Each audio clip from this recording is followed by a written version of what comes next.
તો ભરૂચના ઝઘડિયામાંથી ચાંદીપુરા વાયરસનો એક શંકાસ્પદ કેસ સામે આવતા આરોગ્ય તંત્ર દોડતું થયું છે। ઝઘડિયાની 3 વર્ષીય બાળકીને તાવ, ઝાડા ઉલટી અને ખેંચ આવવાના લક્ષણો જણાતા ત્વરિત સારવાર અર્થે ખસેડવામાં આવી।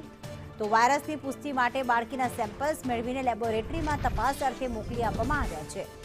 કેસ સામે આવ્યા બાદ આરોગ્ય વિભાગ દ્વારા સંબંધિત ગામમાં તકેદારીના અને સર્વેક્ષણના પગલાં લેવાનું શરૂ કરી દેવામાં આવ્યું છે।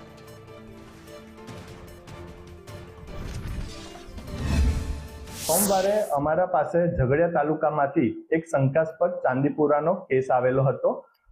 બાળકના લક્ષણમાં તાવ આવી હતી, ખેંચ આવી હતી અને ઝાડા ઉલટીના લક્ષણો હતા। સમયસર જાણ થતા ટીમ ત્યાં પહોંચી અને બાળકને તૈયારીમાં ભરૂચ કેએમસીઆર હોસ્પિટલ ખાતે દાખલ કરવામાં આવી હતી। એની સમયસર રહેતા એની સારવાર પણ ચાલુ કરી દેવામાં આવી હતી અને જે રિપોર્ટ્સ મોકલવાના હતા તે એના ગાંધીનગર ખાતે મોકલી દેવામાં આવેલા હતા। હજુ રિપોર્ટ્સ આવવાના બાકી છે, પેન્ડિંગ છે। રિપોર્ટ્સ જે રીતના આવે છે એ રીતે જાણ કરવામાં આવશે। બાળકની હમણાંની હાલત સ્ટેબલ છે। બાળકને તાવમાં બી હવે સુધારો જણાય છે, ઝાડા ઉલટીમાં બી સુધારો છે। દાખલ કર્યા પછી બાળકને ખેંચ આવેલ નથી।